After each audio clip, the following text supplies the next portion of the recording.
Hello. You're welcome. Live Miss Isaac. streaming is on. Miss Isaac, you're welcome. I can see Miss Isaac. Hi. This is Melina Silva. Are you?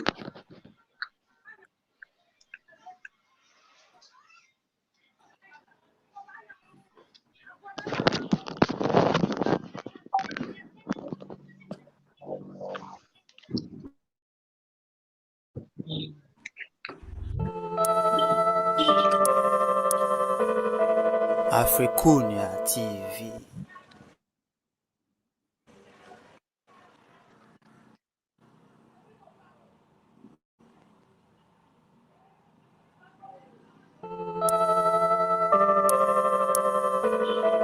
Afrikunia TV.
What's going on? Hello. Yeah. Hi. Okay. Should we start? I think we should, because if we're live streaming already, Yeah. we really should.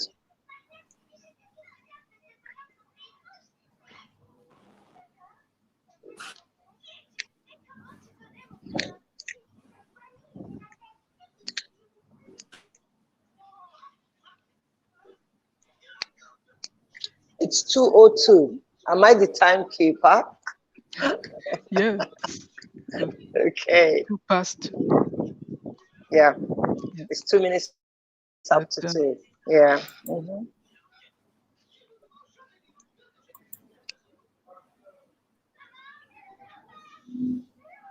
Are they recording?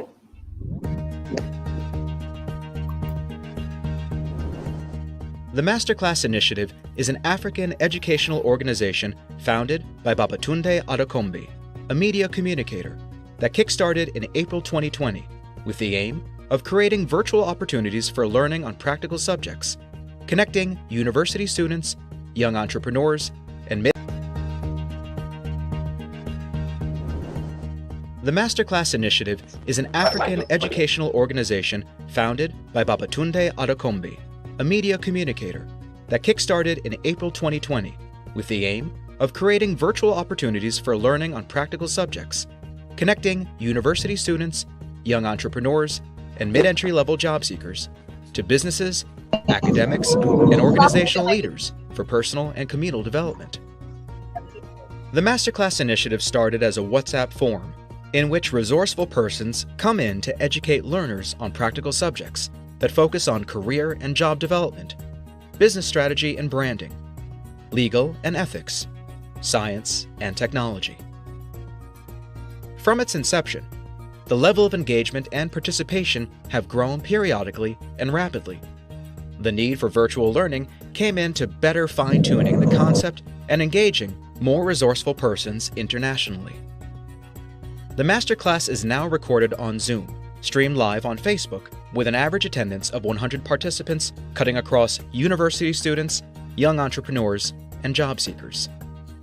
As of today, the Masterclass Initiative has equally been able to give privilege to some of the participants to serve as Masterclass moderators, giving them an opportunity to build their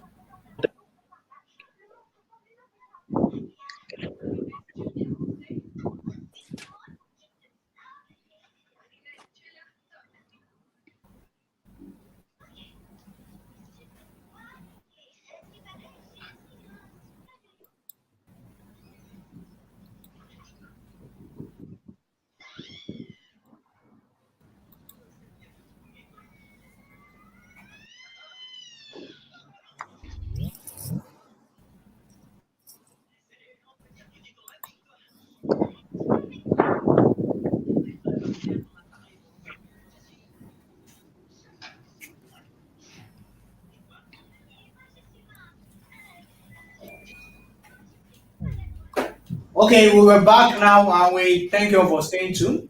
And it's glad to have you here all once again. We appreciate you all for your time, particularly our panelists, Mrs. Nneka Moses, Dr. Leila, and Dr. Roma, and alongside our co-host, Mr. Ibraheem and Adebayo. Thank you all for staying tuned.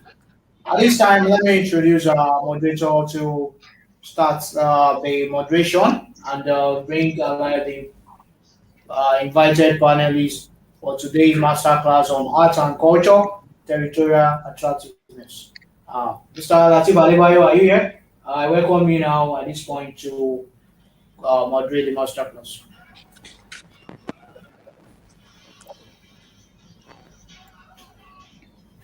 Okay, yes, I think we couldn't get Mr. Lateef Adebayo. At this point, let me welcome Dr. Leila kossou Tazaro to give the keynote speech on the topic, Art and Culture, Territorial Attractiveness. Dr. Leila, can we have your keynote speech before we go into the panel discussion proper?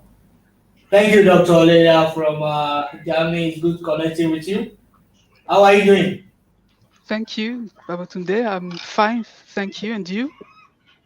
I'm fine. It's good having you on board to take up this masterclass as a keynote speaker. We appreciate you for your time. Yeah, it's pleasure is mine, and So, also thanks for hosting me too, and yeah. my fellow, Nneka and Roma. We are all here to speak about this interesting topic. Yeah, it's our pleasure. So should I Okay, give the floor to Ibraheem, maybe? Yeah, we couldn't get him at this point, but you can go Okay, ahead with your so keynote the panel discussion. okay, Thank you. Yeah, let me share my screen then. definitely. You can. Yeah. So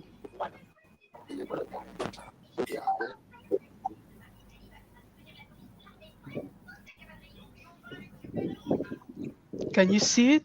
A full screen? Yes? Yes. Definitely. Yes. Yes. Can So see it. as Babátúndé, you mentioned, it's about territory attractiveness. So really putting together art and culture with nature. So why I came with this topic originally last February, that's because to me, that's really out of my experience. My curriculum, I first started a long time ago at the end of the 90s in the Ministry of Culture, just having an internship, in the Cultural Directorate of Alsace, regional directorate in France. That really actually is there to put arts, culture, nature as an important asset in our society.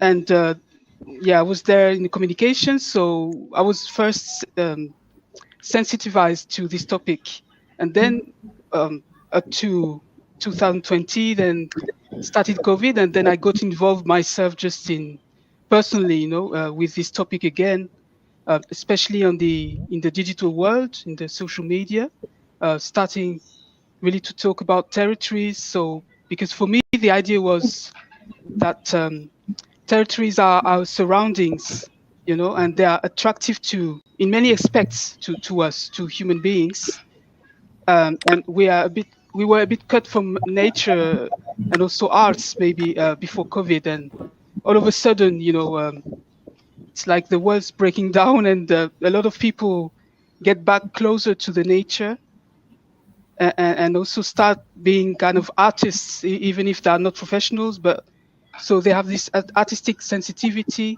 that they try to express in the social media. I know people who wrote books and during this time Absolutely. lockdown a lot, books, poems, and who really took the floor in the digital world to voice their opinions about sustainability. That's why actually my first idea was really that we have these eyes wide open on sustainability since COVID. I mean, we kind of a lot more people Yeah. than usual, even if actually a long time ago, it started already. A lot of people got involved, founded NGOs, associations all around arts and culture. So that's why I'm here showing the Austrian Salzburg Global Seminar that's entitled Beyond Green, the Arts as a Catalyst for Sustainability. And they launched this initiative in 2016 already, where they even wrote a report, but also with companies, not only artists, all around sustainability. So this Austrian initiative, that was really that to voice the creative sector, that really is playing an increasingly significant role in raising awareness of climate change and also encouraging sustainable social, economic, and environmental practices worldwide. So that's why you can see this painting here, of this drawing all around arts, culture, nature too, you see. And you have also Cultura 21 that was launched actually all around the COVID time last year. And that's a digital platform that really features a lot of initiatives all around the arts and culture, nature, sustainability. You see Eco Island. There are a lot of events all around that. Also digital. It really works. Great. Yeah, and so for me, I'm used to at my work as a market intelligence manager. I'm used to focusing on territorial attractiveness, but that's rather from an economic point of view, business perspective and political perspective too. But this time here, of course, you can understand my focus is rather on arts and culture, which is playing an increasing role. So that's very interesting to try and include this element as a more and more key element in also in business. I mean,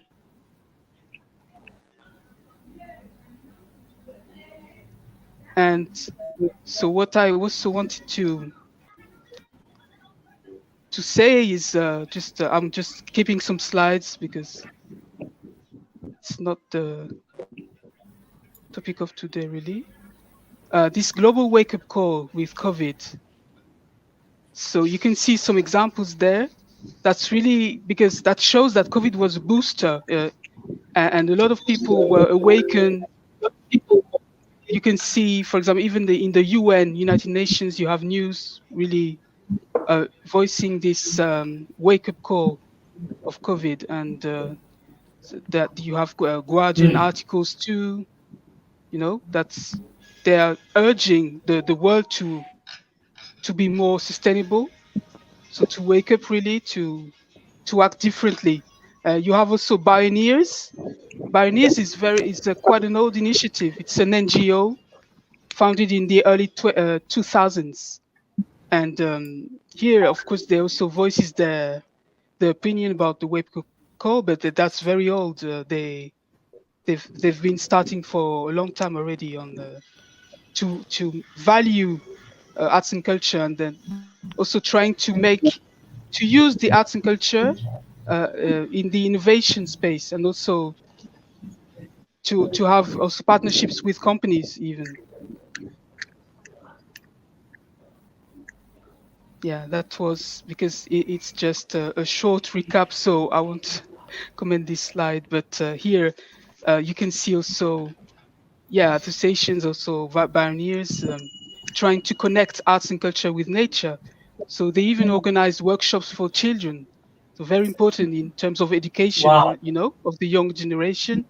You can see this program launch of telling our stories, storytelling. They use that a lot because it's a powerful tool. It's of course it's a traditional way of communicating, especially in Africa. But then it's really becoming very hype, these days. It's also in the digital world.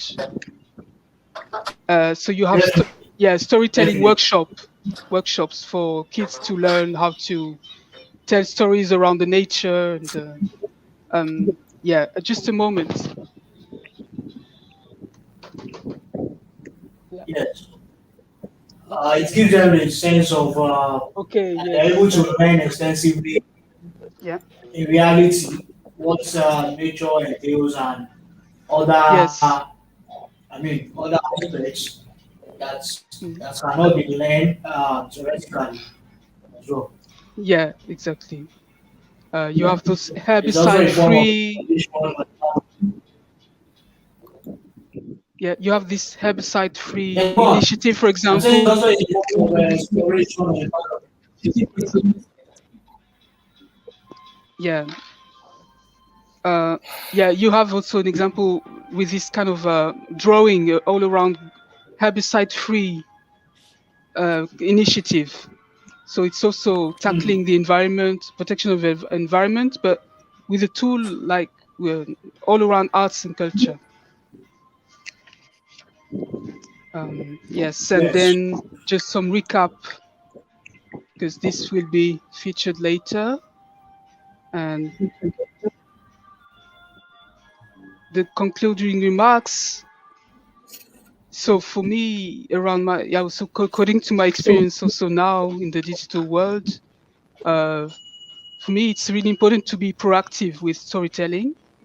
So using this kind of small stories, trying to tell stories also around real cases or also of people who are struggling sometimes and um, reporting about their success then, but also storytelling around a territory.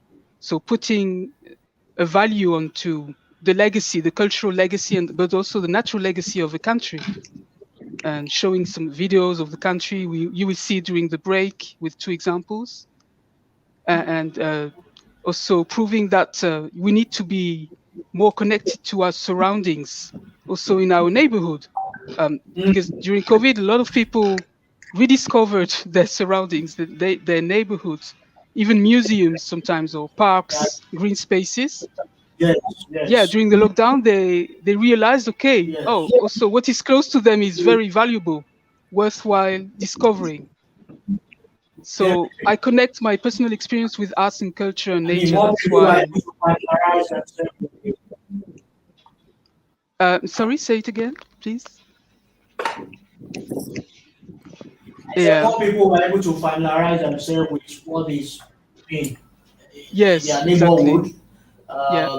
able to complete. These things have existed for a long time, but due to busyness on the part, Yeah. on our part, I realize all these things.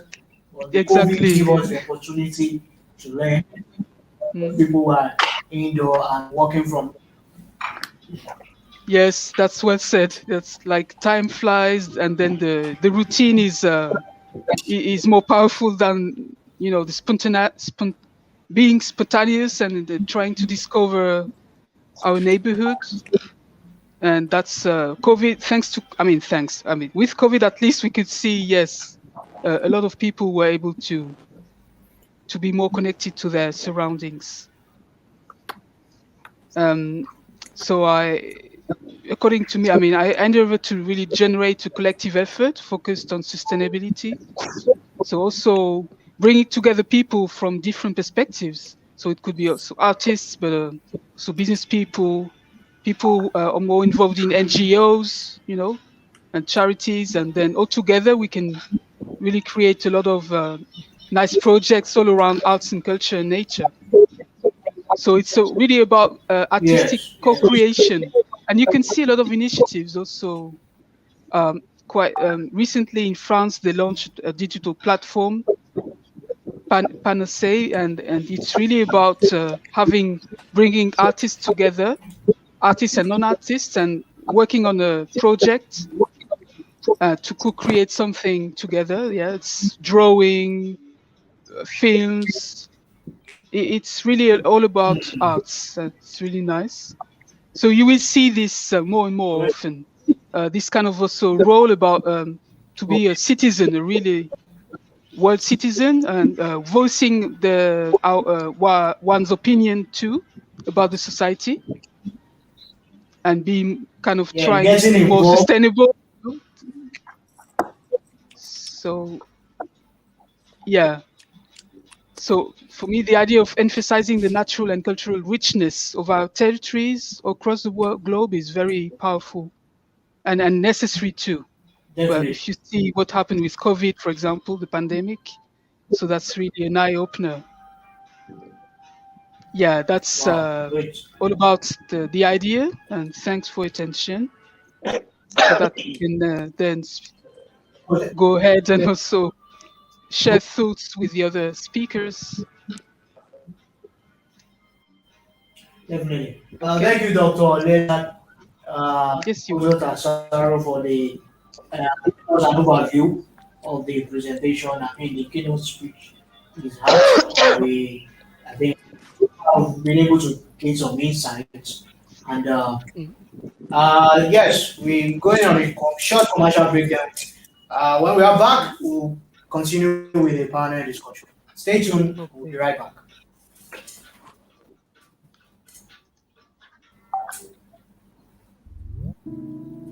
Do you want to stay connected to friends and family?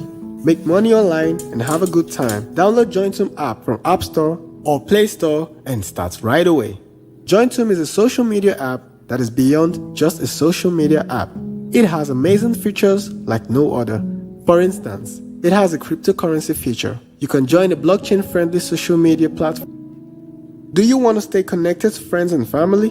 Make money online and have a good time? Download Jointoom app from App Store or Play Store and start right away. Jointoom is a social media app that is beyond just a social media app.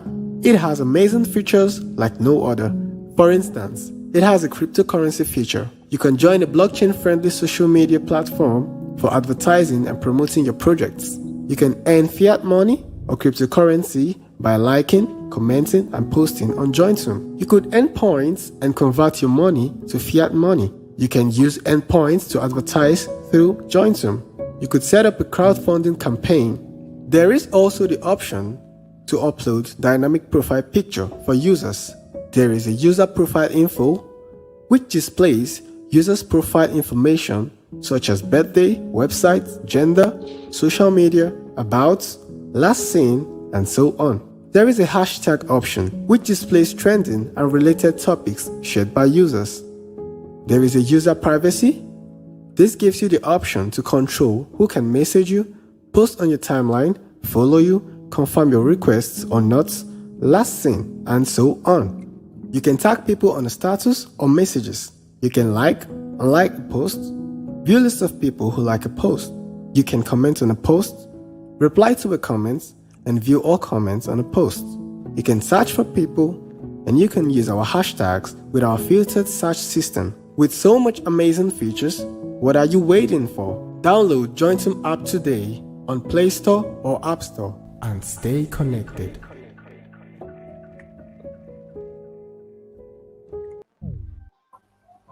Break. We just that's the social media app created by the Africuna TV channel.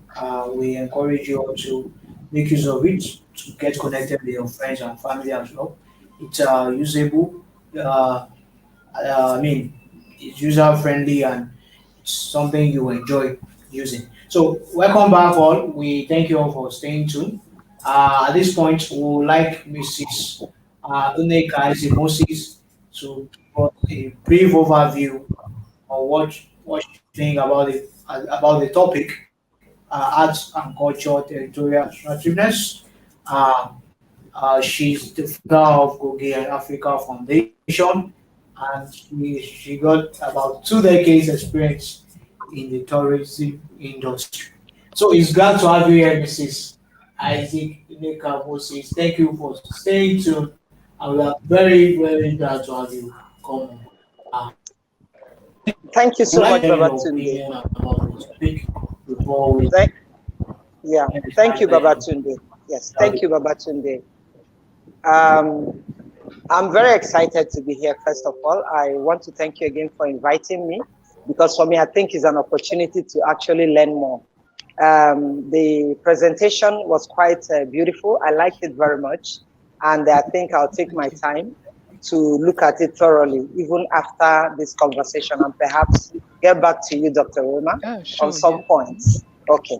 Now, when you talk to me as a destination promoter and someone who has been in tourism, and talk about destination attractiveness, arts and culture, the first thing that will come to my mind would be to think about destination in the sense of geographical location of one person or the other. And what strikes me most in all of this is the COVID-19 pandemic has been a blessing in disguise, because the first time it started, it really gave us a jolt. But it gave us an opportunity to become even more close to people that are so far away. Before now, this may not have happened, but it is happening now. We're able to connect to each other and talk about topics that we are interested in. Now, for me, destination attractiveness when it comes to arts and culture would be, number one, as a travel person, people would want to go out. A lot of people felt our businesses are down because of the COVID. But I think this was an opportunity for us to actually look around us and see what is within. And when that happens, I began to also discover things that are so close to me. Lots of people that have little museums within their house. Here in Maryland, I don't know if you've heard of Shillong. His museum in his house have got more than you can see in, let me even start with our National Museum. So when people came to me and like, I'm so bored, what do? I started talking to them about going domestic within your environment. There's so much you can do to appreciate nature, arts, and culture. When COVID came in, the first thing we did, by the way, Goge Africa is I'm the founder, I'm the co-founder with my husband. Goge Africa is described by Wikipedia as a cultural institution, but it's also a media and travel business. So the first thing we did was to launch the cross-sectoral collaboration for tourism and economic development. And what that cross-sectoral is talking about is I'm connecting to you, I'm connecting to you, you are in the arts, I'm in entertainment, you're in film, you're a banker. And funny enough, COVID helped us to get out one thing, that your arts is one thing that helps people to relax. When you talk about the issue of mental health, because we had a lot of issues regarding to mental health because of the lockdown and people are bored, people who go out normally couldn't go out. But the arts was actually a tool that helped people to connect. I went for a presentation the other day at Muson Center. There was a play. And what were they talking about? Mental health. By the time I watched it along with others, it spoke to me and I came back in my community. I started pulling together housewives that are bored and have nothing to do. And I shared the idea of community. In a way, it has helped us to start the communal living again, but with social distancing and all of that. You understand? So you reach out to your neighbor, but you're being careful. You're trying to play safe. So our environment becomes like a tool for healing us. For those of us that live in certain places, you begin to discover where you are because you can't even begin to travel far anyway. So for me, I think what this did, and for me, is the relevance of my culture and the arts within and around me became very important. And I also reached out to people that are farther than I can imagine using digital media. And it's also interesting for me because it's a time when a lot of new businesses sprang up. And to support, because whatever you do in life is good to add value, to support a lot of young businesses and even the old ones that are taking a nosedive, especially in my industry, what we started to do is a free tourism training where we connect to people that came in on our cross-sectoral collaboration for tourism and economic development. We had a bank came on board and say they announced 5 billion to support tourism industry. Thanks to the webinar. Wow. That's what the digital media did, and that's what COVID brought about. And then we reached out to other organizations who actually contributed some funds, and together we were able to hold tourism trainings. One is coming up on Tuesday, the 1st of June. We had one fully sponsored by Nigerian LNG, and the participants don't have to pay a thing. The other one lasted for 2 weeks, and we had to lodge them in hotels and open their eyes to the opportunities around them. And now you see people who don't have businesses put up a small tour. There's what we call point and kill. Point and kill is the fish pond, the little fish pond where you can have, and you have a little barbecue. So you go in the evening, see, look at an art show, or go to the museum, Nneka Art Gallery, come out from there, you do your point and kill, relax, with enough social distancing, and then you go home, you feel revitalized again. So I think the issue of art as being art and culture has a lot to do with a destination attractiveness. Something has to attract you to a destination. Besides business, there are other factors. And for me, I think the culture of the people is one of the greatest selling points that attracts me to any destination. Let me cede the floor to other people to also air their views. Thank you for this opportunity. Thank you, Nneka. I think you've actually enlightened us on the necessity. Talking from the angle of destination attractiveness, yes, definitely. Yes, every country has something different, something distinctive as to going down there. Particularly in Africa, there are a lot of massive attraction across the continent, and I think one of the things you do in Gobi is to facilitate that encourage, gives people the opportunity to explore, different countries in Africa. And over the years, I think there's been a lot of massive improvements in that line. So thank you, Mrs. Nneka, for sharing your thoughts. At this point, I would like Dr. Roma to give us, share insights as regard the topic as well. Thank you so much, Mr. Babátúndé. Thank you so much for giving me this opportunity. This is a very special platform, very close to my heart, very close to my profession, very close to me in person, because this is what I work on, ecofeminism, where we live in alignment with nature, where culture evolves from nature. Culture evolves from the territory that we are a part of. Culture is related with nature. Culture is not separate from nature. Wild and civilized are connected. They evolve. Nature, wildness is where we evolve from. So this is very special to me.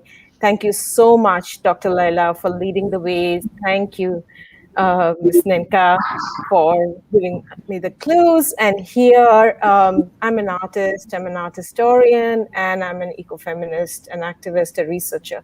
So let me share with you some of my explorations of the whole COVID-19 happening, and then how I felt about it and what I thought about it.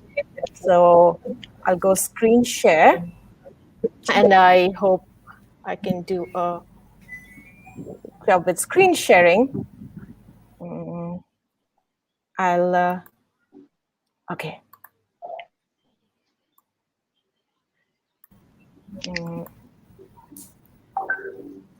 Can you see my screen? Yeah. Yes. Yeah. Okay. Is that the? Oops, yeah. Is this the? Yes. Yes. Okay.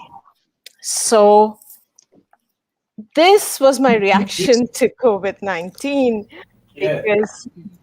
Sorry, can you see it?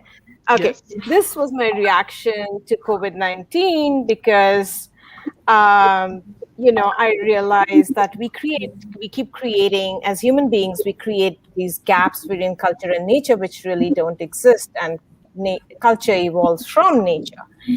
And I'm thinking whether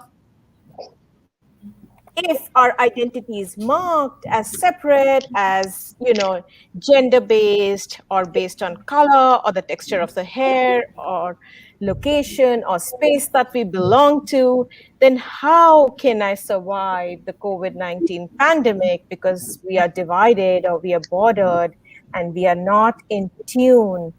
We're not together. The virus does not see these borders.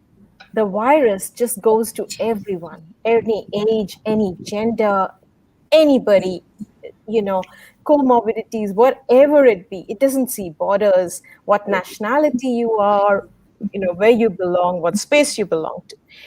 But we as human beings create these borders of gender, sexuality, race, immigrant status, nationality, comorbidities, etc. So these colors, to me, it's graded. Our identity is graded, which we need to overcome. We even, our flesh tones keep coming under scrutiny. We keep thinking through the flesh. We sort, we classify, we categorize, we pigeonhole uniqueness. Our identity is marked, right? Our ancient flows of dark and light across the globe, they've been affected by gene mutations. And now with COVID-19, it's supposed to be a mutation of bioracism. So there's no scientific basis for race. It's a made-up label, right? But by saying that we don't see color, and you can't see the gradation in the color that we have created, how will we fix this? We need to be able to see the gradation to be able to fix it. So that means by not seeing, we're erasing identity oppression, discrimination, dismissing our race struggles and experiences of being marginalized or othered. And, you can even see color in flesh, in passports, in gender, in professions, coloring our very existence, right? So to me, that we really need to address, and this is my very abstract description of our identity being graded. Going back to what Dr. Leila said about, oops, how do I stop the screen share? Is that me? Yes. Yeah. Okay. So, yeah. So that's my concern of identity being graded. So I had graded painting, graded just basic colors, because we really need to live in tune with nature, with our land, with our culture, where we belong, in tune with that, and celebrate it. Celebrate the flora, the fauna, the soil, the water, each of it, to be able to survive all these pandemics, to be able to survive the 6th mass extinction that we expect, to be able to survive climate change, to celebrate trans-species existence. That's my little bit on this. Thank you. Oh wow, I love the concept of color journey you used to start your overview about the session. It's amazing. I think yes, color cannot be the importance of color in our everyday life. I mean, cuts across a lot of aspect of our life. I mean, whether fashion, decision making, the way we dress. I mean,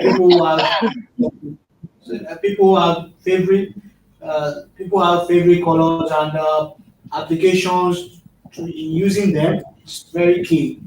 You've also shared us the color during the pandemic and after the pandemic. So thank you, Dr. Roma. Thank you, Mr. Babátúndé. Overview is very insightful. So at this point, I think we are staying in the mode of the panel discussion. We're going to be discussing some few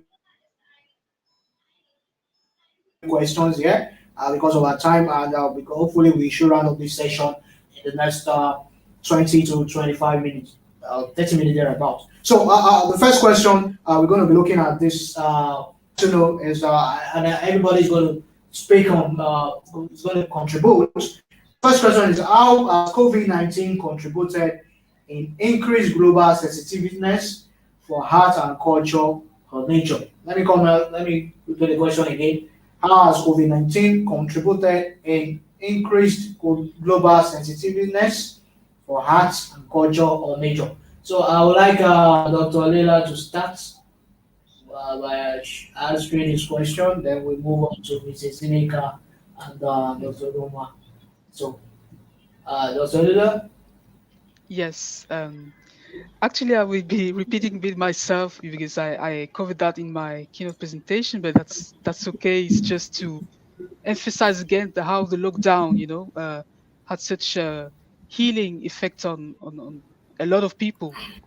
Yeah, and even people who are not really involved in arts, not writers, nothing, not poets, but they were really inspired because they were feeling really a kind of despair, a kind of a sense of emergency too.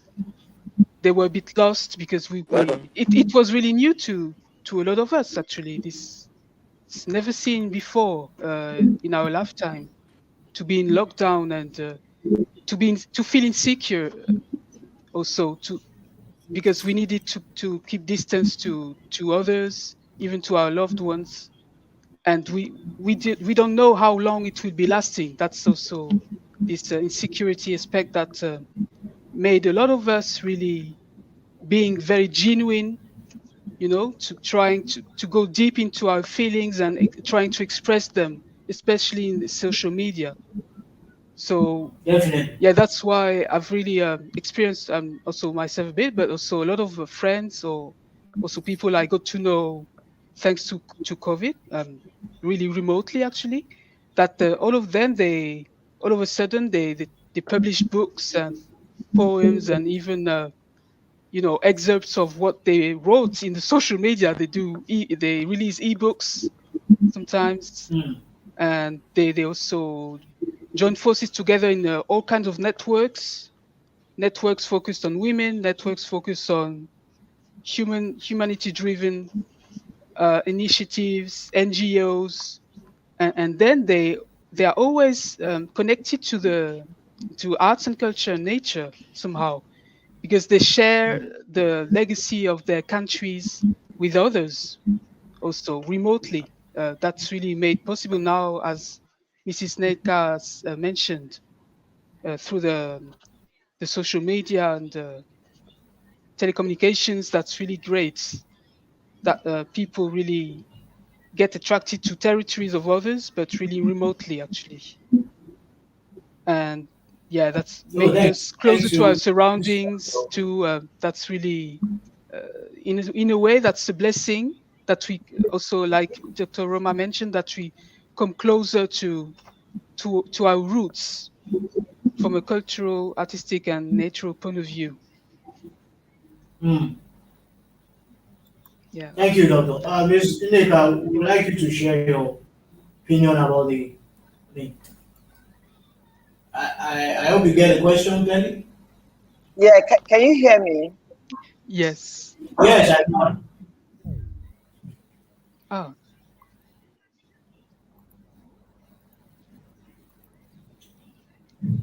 Oh no, she's coming back because Okay. While we are waiting, Mrs. Nneka, can Dr. Roma answer the question too? Hi. Yes, Mr. Yes, Dr. Roma. Okay, I'm back. Okay. Hello. Yes. Okay. We can see you. Yes. Okay. Well, I don't think I'm going to say so much that is different from what you just spoke now. But what I was going to also add is the fact that we all kind of reached out to people that are far while you're on lockdown. You know, a lot of us were working from home. That's a new trend now, work from home. And in working from home, you realize that you actually, I don't know about others, but I realize I work much more having to sit at home and work from home, you know, some of the times. And reaching out to other people, I was able to read books. I also had to take online courses. And in taking the online courses from some universities that is not within Nigeria, I got connected to other people, and we were discussing our general plight, because I mean, it's a pandemic. The whole world is involved. So we were sharing our cultures and how we are coping. And people in Italy are telling me about their grandma that they can't visit, and even when they visit, they can't touch her, you know, and stuff like that. So it's kind of like, for me, brought it home to us that at the end of the day, we are all human beings. So touching on the point of is it Dr. Roma? Am I mixing it up? That spoke about humanity and colorless humanity. Let me put it that way. You find that you connect to people. You're not asking, are you white? Are you black? We are both in the same class. I've had to, for me to pass my, you know, the course I was into, I had to mark somebody's paper. Somebody had to mark my paper. And you couldn't tell by the names if this was white, or black, or brown, or blue. And at the end of that whole process, I made friends from far who share their cultures with me, send me photographs. Some of them are painters. And I'm seeing images from Russia. I'm seeing images from Australia, from Canada, from South Africa, but I'm here in Nigeria. And because they went online to see what I do for a living, some of them are like, could you send me some clips of some traditional African dance? I just want to lift my spirit. I find myself sharing images to friends in America. And believe it or not, a friend of mine relocated to Tanzania on Wednesday. She left America. She moved to Zanzibar. I have two other friends who also relocated from America. The other one went to Gambia, and then I think the other one is Uganda. So people, and all of this were sparked off by the COVID situation. So for me, and sharing all of those images that I was sharing with people, I mean, someone from Barbados, Mr. Hatchett, I hope you're logged on, was asking me, what is the name of that kind of hairdo where it's all up? What do you call it in Africa? And I'm like, what hairdo? Can you send me a picture so I can get a sense of what you're talking about? He sends back my picture to me, where I did the updo. We call it, some people call it keleke, some people call it shuku, some people call it onile gogoro, depending. So you see, we are sharing our cultures, we're sharing our values, we're sharing the arts, because all of this is art. Life is art in itself. Okay, when we logged on this morning, you were commenting on what I was wearing. Okay, I got this before COVID, I got it in Kenya. So every piece tells a story. The lady that sold this to me had a story attached to it. We don't have all that time today. And even my hairdo, what you're wearing, the colors, I mean, some people attach a particular meaning to this color or that color. White means something to somebody.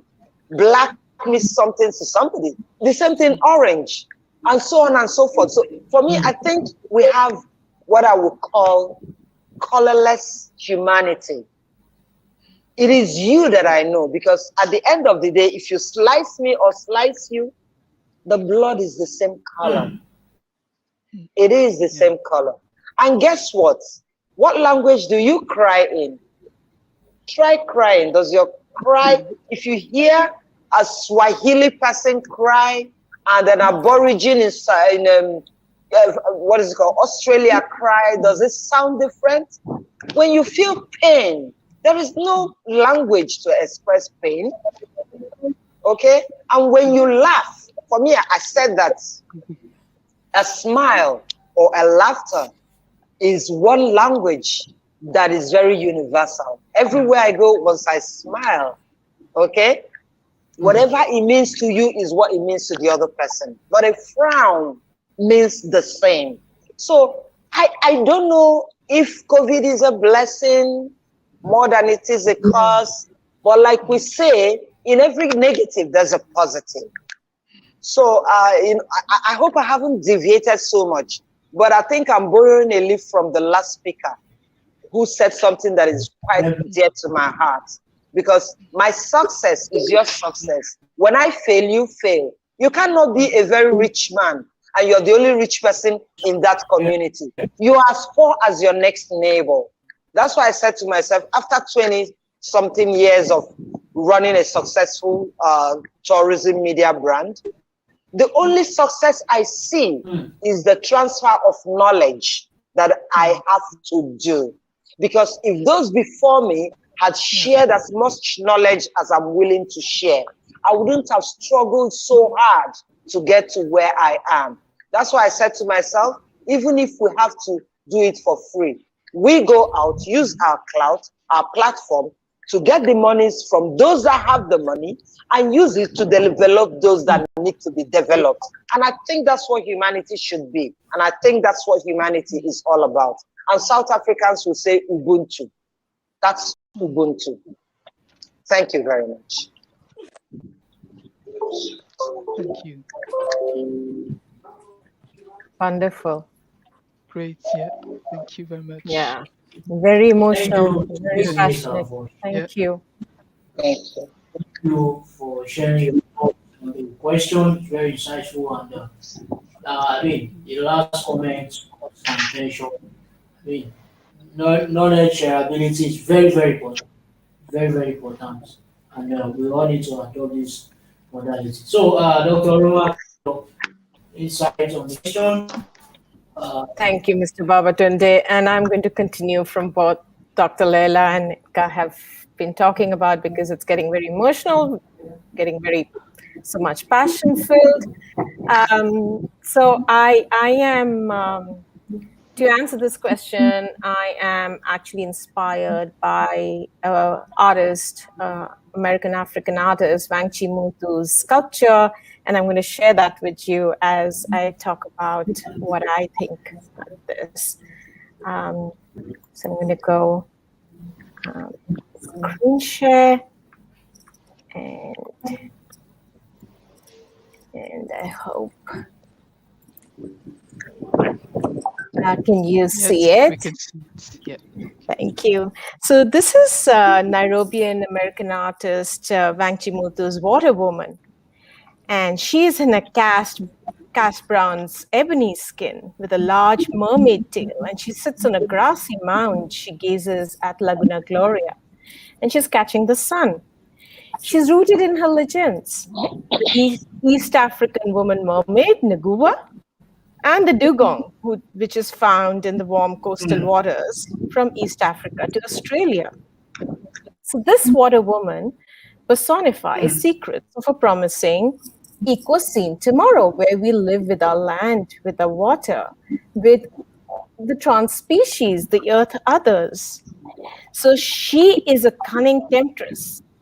She deconstructs and disrupts. She breaks the dominant historical narratives of colonialism and masculinity. She assumes a human form to entice, drag, and drown all the invaders into the ocean. Now, her interwoven components, the East African legends and Afro-surrealist elements of science fantasy, from today, contemporary science fantasy. And she's critiquing colored and female stereotypes, the widespread global notions of race, power, and colonialism. And Muthu describes Nguwa as if she sirens a very rooted charcoal-hued female form, rooted in her indigenous lands. Wherever she's placed, she's rooted. And she replaces the pervasive Western iconography, which is embedded in Nordic, Anglo-Saxon, Hellenic representations. Like you should all be pale-skinned, silken hair women, which are prevalent in art and in media. This is Mutu's film, The End of Eating Everything, where we see Santa Gold as a fantastical, omnipotent Medusa Gorgon. She devours all the fauna she sees until she herself bursts, she gets destroyed. So we need to look at how we lived with earth others, with our earth, with soil and water, with the flora and fauna. You know how we are, you know the stories of ivory, of the African elephants, of the skins of reptiles, the snakes, how we're destroying them, of farming, colonizing the salmon, and 3/4 of the water creatures that are consumed. So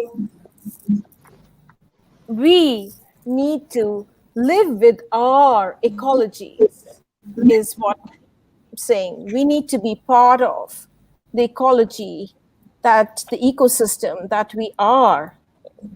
Sorry, terrible with screen sharing. Is it me? Do you see me? Oh, yeah. Yes, I see you. Okay. All right. Sorry. So we need to live with our ecosystem. We need to respect our ecosystem. We need to be passionate about it. We need to nurture it. And nature, culture, art is sourced from our lands, our water, our territory. The territorial attractiveness comes only when we are going to nurture it. And that's where art and culture are sourced from. That's where they are rooted. How can we destroy our lands, the flora and the fauna, and then make our territories attractive? You know, when we were colonized, how many pounds of ivory, and even today, elephants being killed for their tusks, or rhinos being killed for their horns, or crocodiles and snakes being destroyed, or women being abused, or indigenous people, all of that has to stop. It just has to stop. So that's where our territorial, I think that's the root of our territorial attractiveness, to nurture nature, which gives birth to our culture as well as our art. And all of that together is art. Yeah. All right. Oh, thank you, Dr. Roma, for sharing your insights. Thank you, Babátúndé. Very interesting. I think the two artifacts you shared, I mean, the story behind them is very, very, storyline behind these two artifacts is very, very insightful. And just I got to learn some things from it. Thank you for taking your time to research deeply these two artifacts. So we're going to the other 2-3 questions, and where not every one of us will talk because of our time. Just take the 3 other questions individually. So I would like Nneka to tell us how shall we connect art and culture with nature, and which best practices initiative have recently arisen? Well, for me, I think arts and culture are naturally connected with nature. The last speaker made that clear. The speaker before her did. They are already connected. But I think what we should be looking at is how to exploit it, if I could use that word, and make it sustainable. If we run away from our environment, where you are created to be, and you fail to nurture your environment, and you fail to extract from nature what it has in store for you. Am I clear? Hello? May I continue? Okay. Yeah, you are audible. Okay, fine. If you fail to do that, then you have planted the seed of never to succeed. Because the art that we enjoy today, there is nothing that you can create from nothing. You create it from what is already available. So my take would be destruction of ourselves. When you destroy a fellow human being, you're actually killing nature. Somebody said to me that the greatest ideas are in the graveyard. Because once you go with whatever you have here. And we're all nature beings. And to connect it to the nature around us, you can't create an art piece without using the raw materials around you, whatever you call it. You get it from what you have. Even the cell phone that we all carry today, the raw material we use for it did not fall from space. So to connect all of them and keep it sustainable, for me, I think of sustainability in all we do, is to, one, encourage artists, not just by buying their art. If you don't have money to support them physically, the least you can do is to support them. Even by talking about it within a WhatsApp group, sharing. I know just 2 artists that I was able to sell their work, not because I intended to. They sent to me, oh, this is what I have. Because of this COVID thing, it's times are hard. I said, I can't buy, but let me share with people. And I shared, and somebody supported. One of them, if I could go outside and show you my environment, you'll be surprised. One thing I did during COVID is to get an artist to come and do a painting for me. There are places I love to go. I'll show you. Let me try. There are places I love to go. Now, I can't go to those places. So what did I do? I got an artist. Anyway, okay, you can't see this.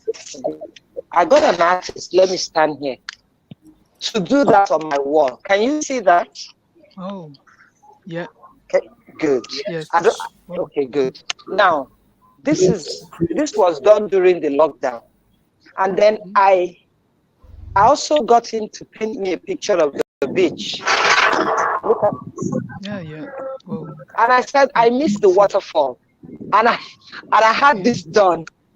And this is outside in my yard. Okay? So and after I did this guy got so busy, even for me. Did you understand? Most people in my estate said to me, oh, even while he was doing it, people engaged him. And now there is nobody that visits my estate that doesn't say, please, can I take a picture by your wall? Oh, sure, by all means. So there's so many ways we can support. There are so many ways we can support the arts. You know, I can take my time, sit down, list it out, and we can all join one movement or the other, or do what we can within our immediate environment. I had an art contest. This is one of the winners. He did this. Gogi Africa organized the art contest and was able to support them. I think each of them won $1,000. Look at this. This same artist put this table together. So if you just let me, I will keep going on and on and on. So, but the thing is that I'm an art lover. When I was in school, when you talk about A levels, after my secondary school, I did art secretly without my parents knowing. Drawing, and then tie and dye. So what you're talking about is something that is close to my heart, and I am happy I'm part of this conversation. The only way to connect and to make it sustainable is to support the art, because art is life, and without art, there is no life. Even the food we eat, the clothes we wear, your house. Our house is, it's as simple as it is. It's a work of art.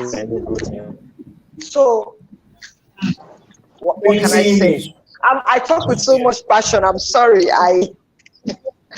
That's me. I try to enjoy it. Yeah, I draw my inferences. Yeah, we need the passion. We need everyone to be involved. Yeah. I am so involved. I am so involved. Actually, there's a training I'm planning to do in one community in South. It's arts and craft training. All of these artists that I have around me here in Lagos, I'm planning to take them down there and train a few people. They have beautiful seashells. Each time they use it to cook food, and then they throw away the shell. If you're from Nigeria, there's this soup we cook with it's seafood anyway. But when they are done, they throw away the shell. You get to that community, they don't know what to do with it. I picked them up. I came back here. I spoke to a few artists. We put a few things together. I said to myself, we need to go back to this community and train some people in the arts. They can make a living out of it. Let me not take all our time, please. And thank you for listening to my, thank you. Thank you for the responses. We could listen to more. Definitely. Most times we ignorantly don't know what we have around us that are very beneficial to us, that could facilitate art and culture, in terms of viability. It's good to learn from what you said today, and very, very applicable, and sharing some upcoming projects you have in mind. I'm very sure people who are interested will inform about it, and I'm very optimistic they will key into the project. And the government as well can also see how they can come in as well. So it's very important. We really appreciate how you responded to this question. Thank you. So, Dr. Roma, I would like you to answer this question. And it's how can storytelling strengthen the message of unity between art and culture and nature? How can storytelling strengthen the message of unity between art, culture, and nature? Definitely. Briefly. Storytelling is something that's come down the ages, and that's how one lineage passes on. Every generation passes on, all the stories of the past to the future, and that's how we carry stories and, life, we feel connected. That's how we envision life in the future too. It's stories, and now stories take so many different forms. Now, of course, we're all online thanks to COVID, and otherwise too the digital world. But storytelling could be performance. For me, it's art and performance. It could be film, many different formats. Let me again share with you some inspiration for storytelling that I am inspired by. So here, no, can you see this? Can you see Not yet. some art? Not yet. Not yet. Not yet. Oh, not yet. Okay. All right. Okay. Yeah. Yes, you can. Okay. So this is, I don't know if I'm on presenter view. This is American street artist. This I got inspired by what Dr. Leila said about street. She was showing us something on the street art, how children come together, how adults come together and create street art. Because street art is very political art. And you're always trying to share a message. And for the everyday people, street art is the way to share messages, their concerns, or to celebrate whichever way they want to, it's their form of communication. So she's very commonly known as Swoon or Caledonia Curry. She paints the Greek goddess Thalassa because for us, historically, goddesses, women, and nature, women have been connected with nature, as ecofeminism would explain to you. women and nature are connected. Women work with nature constantly. They tend to nature, right? So this is Thalassa, Greek goddess, and she rises 16 feet tall.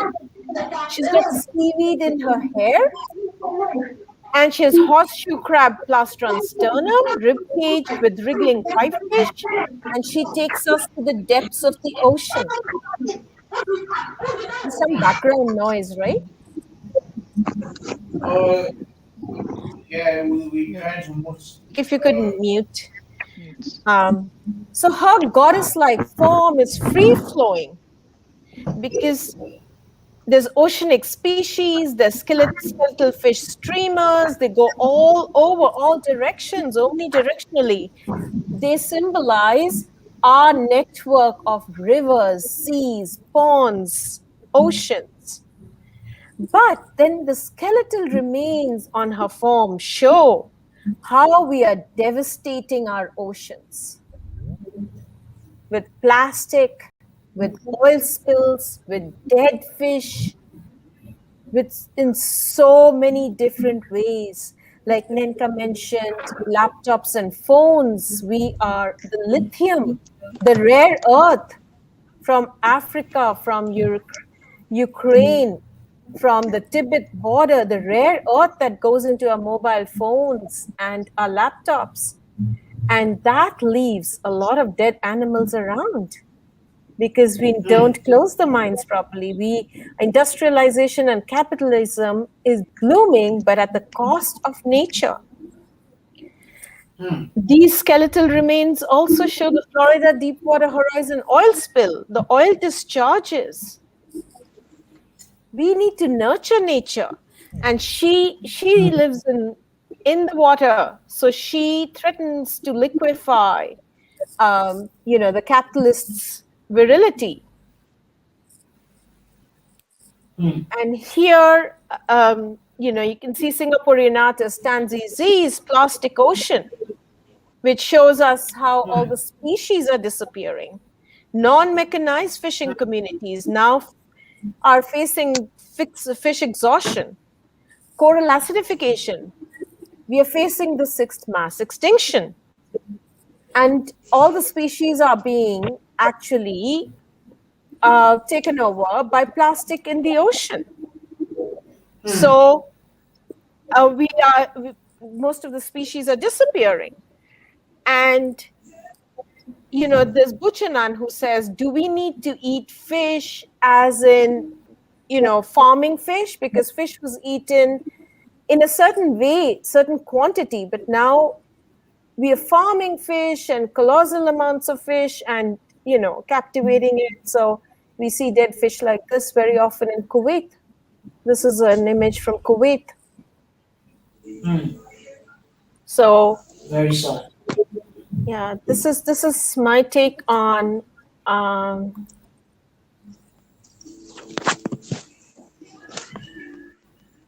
living with nature. Thank you. And celebrating nature, nurturing nature, being one with nature, with our territory. Definitely. I think storytelling puts up, Adebayo to share extensively the impacts of art and culture and the relevance and what we need to do to protect nature. It's very important. When we put up messages there in news publication, articles, people are more knowledgeable. They are enlightened on what they need to do and what they don't have to do to destroy nature. Because ignorantly, people who are destroying nature and they don't know. The last picture you shared about plastic pollution through plastic. Sometimes we found out that people that didn't really throw plastic in oceans and even in drainages. From drainages down, it flows down to oceans and as you said, the species disappearing and result to. Thank you so much, Dr. Roma, for sharing your insight. So, lastly, we're going to take Dr. Leila to share extensively on how can we best leverage on online and offline communications channel to promote nature, culture, and to promote art and culture and nature. I think Dr. Leila, you have a lot of experience in market artificial intelligence, and I'm very optimistic you're going to give us a deep insight on how we can leverage on online and offline communications channel to promote nature and culture. So, Dr. Leila, can you share your thought on this? Yes, thanks, Mr. Babátúndé. And yeah, it's a really interesting question because as you can see now, digital world is very increasingly important now. I mean, for me, it's really essential actually, because with that we can reach out to people across the globe, as Mrs. Nneka and also Dr. Roma said previously. So in our marketing strategy, it's really essential to combine both, offline and online channels upfront, really. So social media combined with, for example, magazines, and it really can be all around focus on arts and culture and nature, really. It's already taking place, but I'm sure we can foster even more initiatives now, thanks to this COVID pandemic time.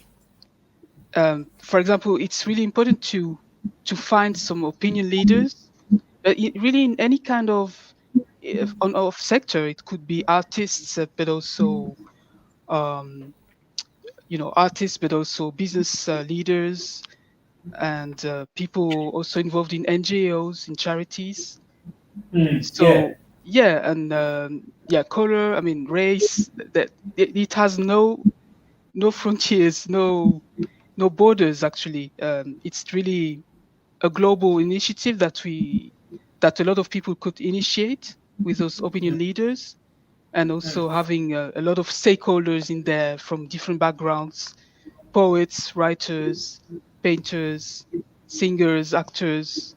I mean, also tourist business people, of course, and yeah, and also people from the medical background, because it's also around, all about wellness, mental health, like Ms. Nneka mentioned before. So we should just build up networks of like-minded people, I would say, and mobilize them around common initiatives and really humanity-driven, so that they all are kind of very trained to be global citizens in the right sense of the word, being courageous to voice their opinions, even if it's not the conventional wisdom, I would say. And actually, you can experience that nowadays, really, since COVID a lot. A lot of people took courage to voice their opinions, and then a lot of other people said, "Wow, yes, I like that. It's great to have courageous people." And then to also voice one's opinion that is sometimes the same, and even if it's not the same, but at least we can take it from there and build up nice projects all together, and Definitely. also help people all across the world. Because yeah, I mean, I can experience a lot of sorrow around me and also very far away sometimes, also with people that I didn't know before. But we also suffer I mean, a lot of people suffer the same thing around job loss or disease, sometimes because of COVID, or isolation, so mental health problems. So even artists, I know, they are also talking about this topic of mental health through some arts piece. Yeah, they do some on YouTube, for example. You can see, I can share that with you later. Yeah, some video mini film, for example, of artists actually who did this, uh, who wrote that, but way before COVID. It was also around isolation, but now it really takes a great meaning to a lot of people, because we just live the same thing. So we just need to take this opportunity to use both online and offline communication channels So really Yes. build up Yes. networks, projects Yes. all together. Yeah, and also there were also already initiatives. For example, really nice best practice. I take the example of school. There are a lot of international schools around the world. So, for example, the Lycée Français. So they are not just French now. They're really international. And they every year before COVID, they would organize a concert, a classical concert with children all around the world who are part of this school, but a wide network. And then they would hire, they would kind of engage or train teachers, music teachers from this school all around the world too, to have training, to prepare for the concert. And then they would have a beautiful concert at the end of the year, bringing together parents, but also be online. I mean, also on a channel from a French radio, for example. But then you can view it on the internet because they have an internet platform. And I'm sure, I mean, a lot of schools already have this kind of humanity, I mean, very multicultural initiative all around arts, music, for example. Instruments and chorus, super beautiful.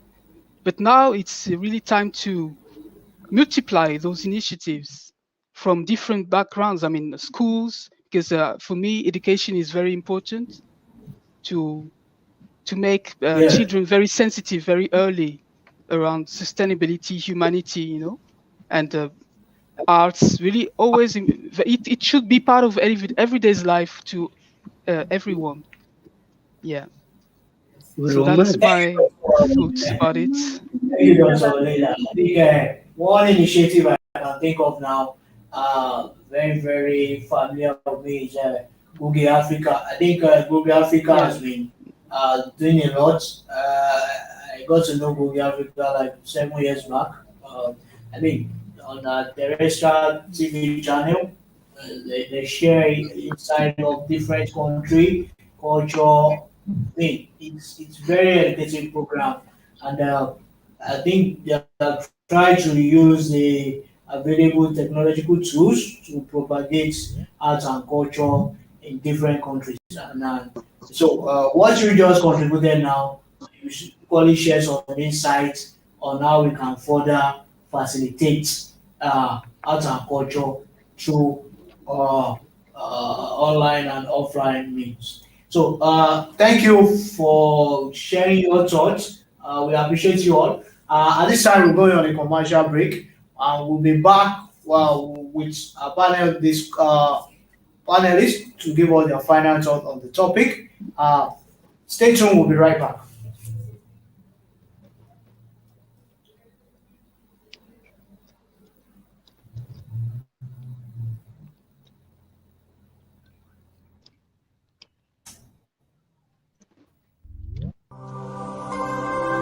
Nneka बीच में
We just see video. Hello. platform created by the Africuna TV. It's an e-marketing platform where you can reach out to them for your e-marketing needs, capable of doing helping you out in that regard. So at this point, we would like our panelists to share a final thought on the topic, and we wrap up the masterclass in grand time. All right, just 2 minutes from our panelists. We're starting with Dr. Roma. We would like you to share your final thought on the topic. 2 minutes, and then we move on to Mrs. Nneka. Then we wrap up with Dr. Leila. Dr. Roma, can you share your final thought on the topic in 2 minutes?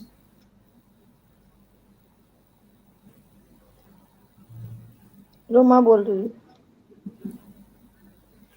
Yeah, Dr. Roma, can you share your final thought in 2 minutes? The topic. देखो कला वाला छोड़ नीचे ले लो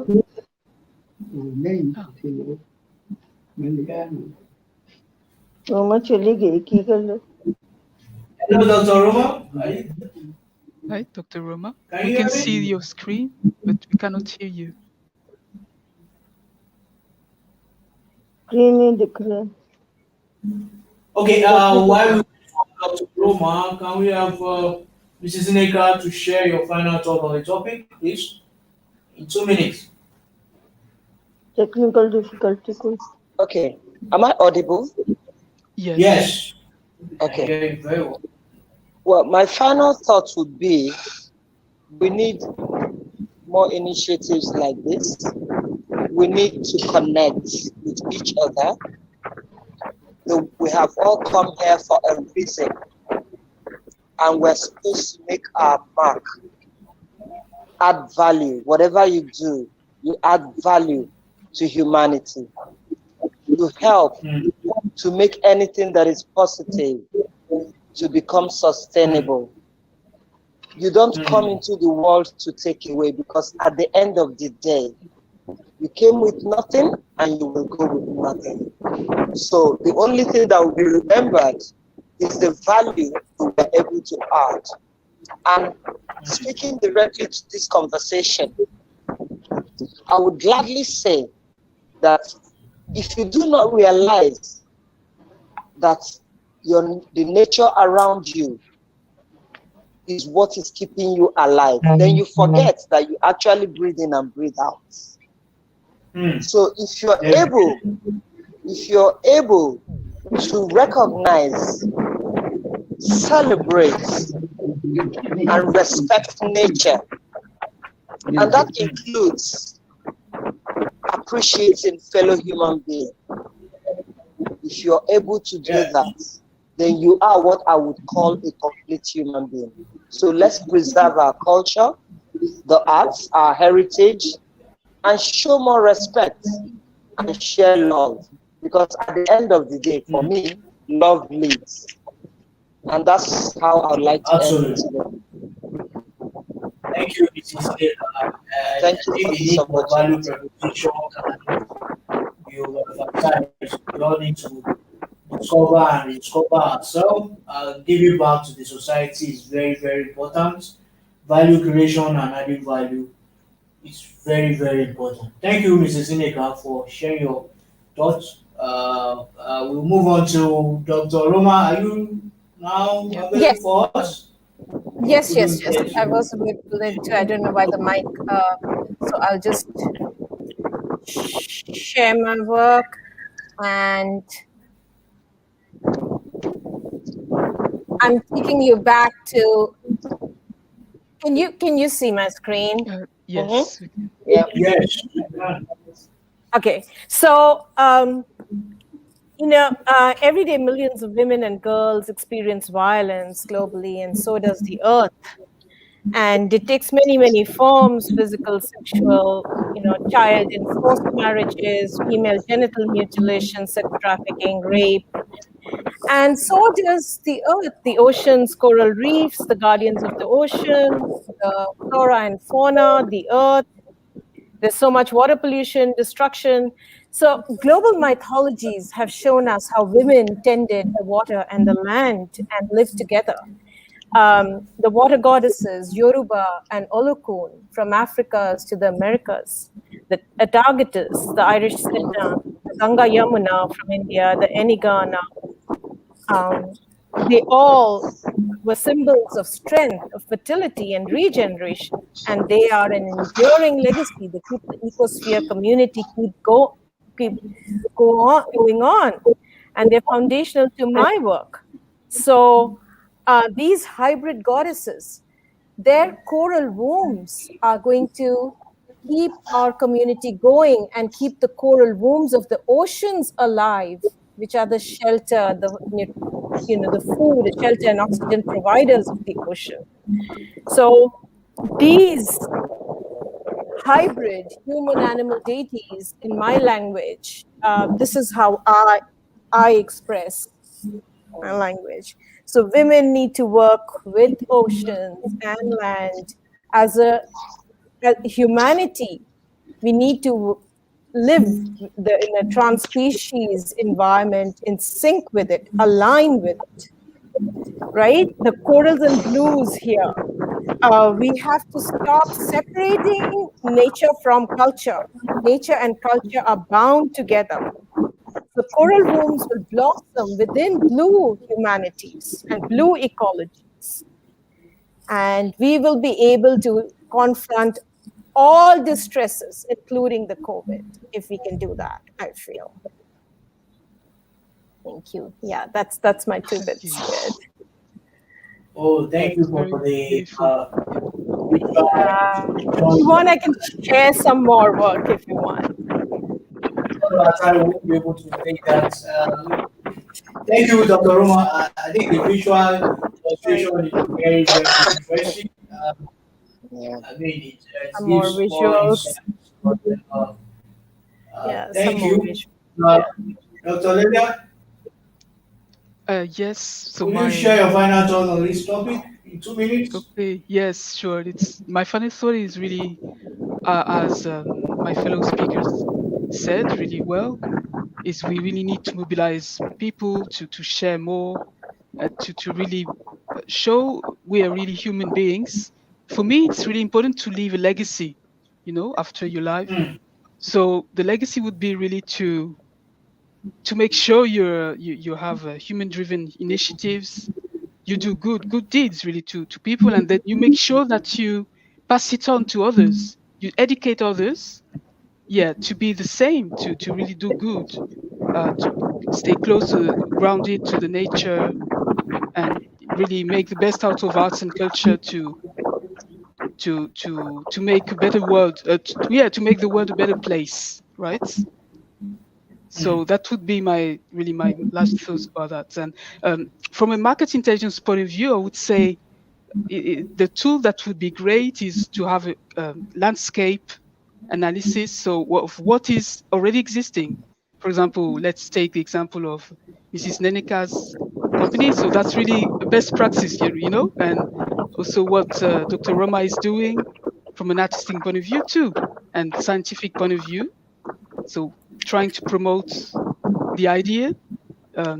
So we have kind of a lot of initiatives already there. So we need to make an analysis of what is already existing, to be able to find best practices and to replicate also initiatives then, and mobilize people. Thank you just hang on a minute. Thank you. Yes, at this point, we appreciate everyone that has contributed, particularly our guest panelists. Thank you for your time. Sincerely, knowledge shareability cannot be overemphasized, and it's very, very applicable to every aspect of our life. Today's topic has given us an insight on the relevance of art and culture, and what we need to do collectively to facilitate the relevance of art and culture in our society. Art is an expression of life. We can't take out art in our today.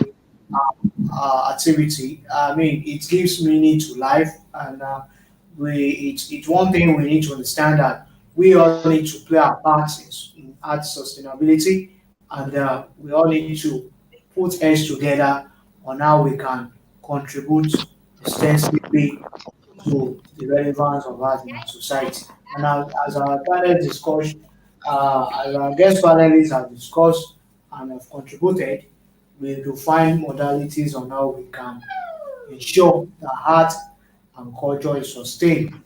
And we should also see how private and public institutions can partner together to facilitate art in our society. So, on behalf of everybody, we would like to appreciate the Africuna team. Thank you, everybody. From the Africuna team, we appreciate. Thank you, Babátúndé. Just a question. I don't know if for the closing it's possible to show the video, Spain, the clip. Thank you all for yes, definitely. The video is live stream on YouTube. You can watch. People can watch currently and afterwards. I will share the link. No, I was more speaking about the slide, the Andalusia slide, the video clip that was planned for break. Okay, the PowerPoint, right? Can we stay out from 5 minutes to share some video? Just one, because yes, just okay, all right. Yes, maybe one because we don't have time anymore. I think for both. So. Yes, we'll share one of the videos, the PowerPoint. While we're trying to set that up, we thank you all for staying tuned and coming on board to share your thoughts about the subject. Special thanks to the Africuna technical team, the founder, Chancellor, Madam Medellin. Thank you for your support.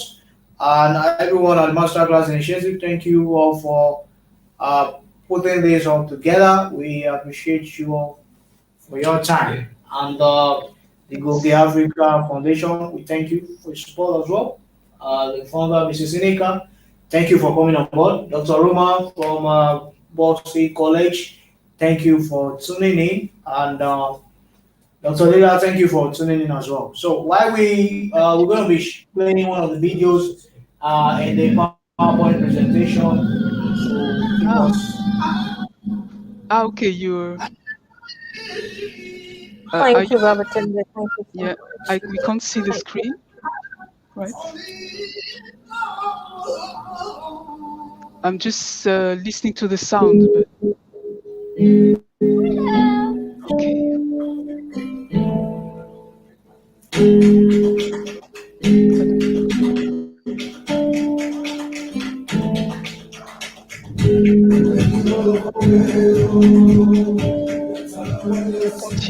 I can't see. I can't see. No. Cannot see. No, just hear the sound, but okay. Yes, full screen. Yes, full screen. Yeah, and then no, we can't see well. It should be presenter mode and also right from the beginning because I didn't see that.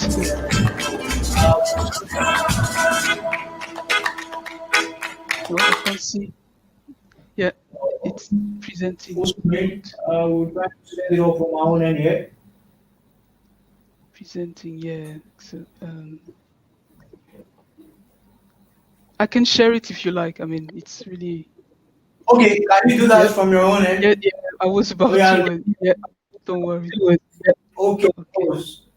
Please try doing that from your own end so that we'll have a few minutes and we'll wrap up the section. Thank you. Waiting for you to do that. So.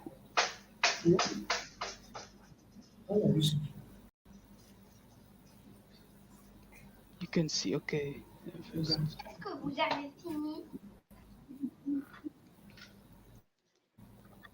Can you hear it? Yes. Yes. Yeah. Okay.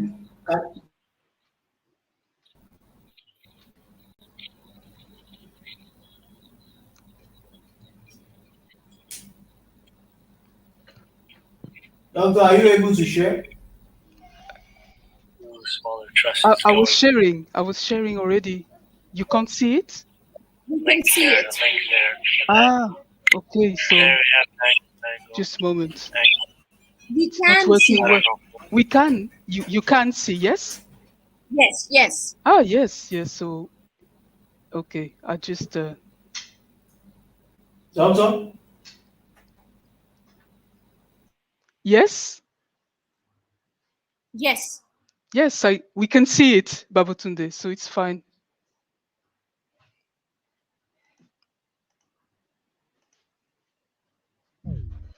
Whoa. Okay.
Dr. Leila, Yes, are you able to play the video?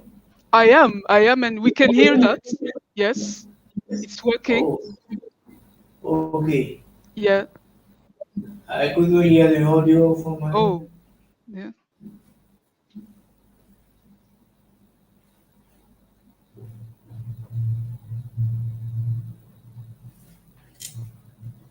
All right.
It's unfortunate, doctor, we couldn't hear the audio sound Yeah. here.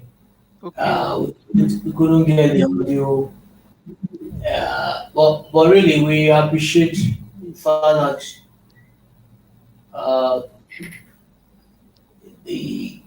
there's a video to further illustrate Yeah, it's what not it's all finished yet. about.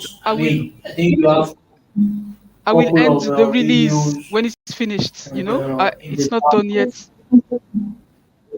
I hope everybody can see that, but because of Yes, we can. we're running okay. out So of time, but ah, do is to our participants. Sincerely, we really appreciate you. We're running out of time and we need to end up the masterclass now. So thank you so much, Dr. okay. Leila, for this Yeah, thank wonderful you too. presentation, and to all our panelists. Thank you very much for taking time today to talk on the topic art and culture, territorial attractiveness. So thank you so much, everybody. We really appreciate you once again.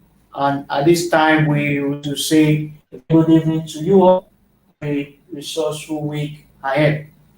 So bye for now, everybody. You can watch the full clip of this masterclass on our YouTube, on the Africuna TV YouTube channel.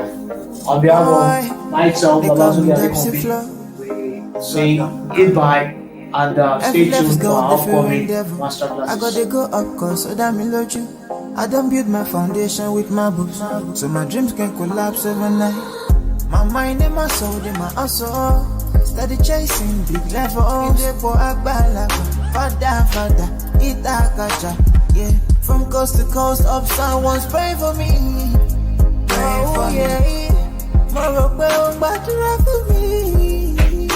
Pray for me. Badura for me as I stand on my feet. What you need, Mama, really pray for me. Badura for me as I don't want to eat. What you need, Mama, really. The deeper the dream, the further it looks for. I sing all the praises to Jah. One of these days, man, I'll be a superstar that I know regular talk. In the rain, in the sun, I come for it anyway. You know we ain't got no option. We got to make it anyway. You feel one more me let cool. That's why I be matching it gen too. I got to stay. They call me Depsy Flow. Is that done? Yeah.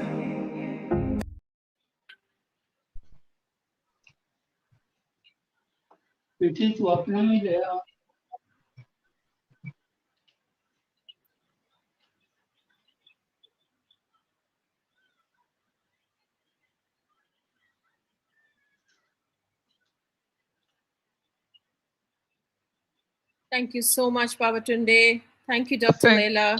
Thank you, Dr. Roma. Well, I need to finish then. Okay, to cut. Okay. I just, just come back so that I can see you. Yeah, escape. Okay. Yes. Oh, okay. Here we are. Sorry, I didn't dare to cut it because I thought you were able to listen to it, to watch it. So it's it was beautiful, and now it stopped. Because we are not all. Yes, we are three. We are three, and it needed to end. Yeah, because I think we were running out of time. Yeah. Oh, I get it. Okay. Yeah. Okay. All the best. Take care all of the your best. daughter. Thank you very much for your great presentation. Yeah, too. Thank you so Thank much. you. You started the whole thing. You initiated it. Take care. No, it's okay. Take care, Dr. Roma. Yes, exactly. I need to. Bye. My daughter was impatient, getting impatient in the end. I hope it didn't disturb the round table. I think it was okay, but right? You didn't hear anything. No. It was amazing. Okay. Yeah.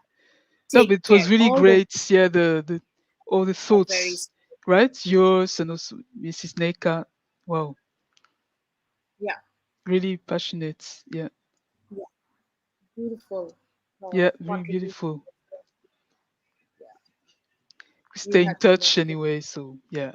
Yes. Great, We have a lot to do. Yes. Okay. You take care. Thank you for everything.